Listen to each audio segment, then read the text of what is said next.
Saya Zulaika. Saya Noha. Saya Iris. Saya Maisara. Saya Sofia. Saya Laila. SMK Sarjana Utama yang juga dikenali sebagai Sutama merupakan sebuah sekolah peringkat menengah di luar bandar yang terletak di daerah Kuala Selangor.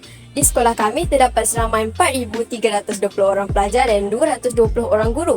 Di Sutama terdapat sebuah kawasan yang dinamakan sebagai Laman STEM. Di sini kami menjalankan program-program yang berasaskan STEM dan teknologi hijau.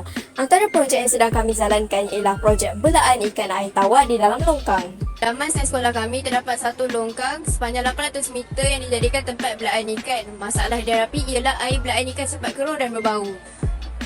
Terdapat satu kolam yang dibina untuk dijadikan tempat tadahan air hujan. Namun terdapat kerosakan pada saluran tadahan air hujan yang menyebabkan air ditakung amat sedikit. Kolam yang kurang berfungsi telah menjadi tempat pembiakan nyamuk. Tujuan kami adalah untuk menggunakan semula botol plastik yang terpakai sebagai bahan utama kami.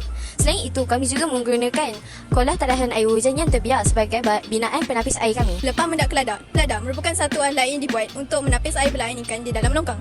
Keladak diperbuat daripada botol plastik minuman terpakai. Botol plastik minuman terpakai akan dipotong berbentuk seperti pelepah daun kelapa. Botol tersebut akan disusun sebanyak 32 botol pada satu batang pipe yang berukuran 2 kaki atau saiz yang berukuran dengan kedalaman kolah atau tong penapis air.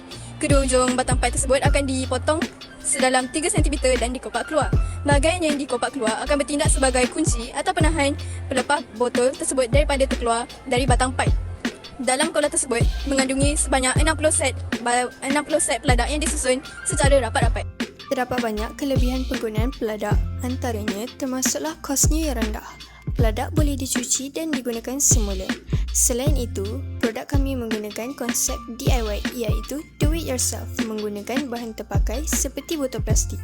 Botol plastik juga tahan lasak dan boleh digunakan berkali-kali. Produk kami masih belum dipasarkan dan masih dalam proses research and development awal untuk penambahbaikan. Terdapat beberapa lapisan penapis di dalam kolam tadahan air hujan. Pada lapisan yang pertama, kami meletakkan peladak sebanyak 60 set. Pada lapisan yang kedua, kami meletakkan 3 lapisan sponge sebagai media penapis. Pada lapisan yang terakhir, kami meletakkan batu kerikil dan arang. Arang tersebut berfungsi untuk menyerap bau supaya kolam tidak berbau hanyir. Kami juga meletakkan beberapa ikan hiasan di dalam kolam untuk melengkapkan ekosistem. Terima kasih diucapkan kepada keseluruh ahli pasukan serta guru penasihat kami iaitu Puan Hamidah binti Mohtar kerana telah membantu kami dalam menjayakan projek pada kali ini. Serta terima kasih diucapkan kepada rakan kongsi kami kerana telah membuat perkongsian mengenai kelebihan botol plastik.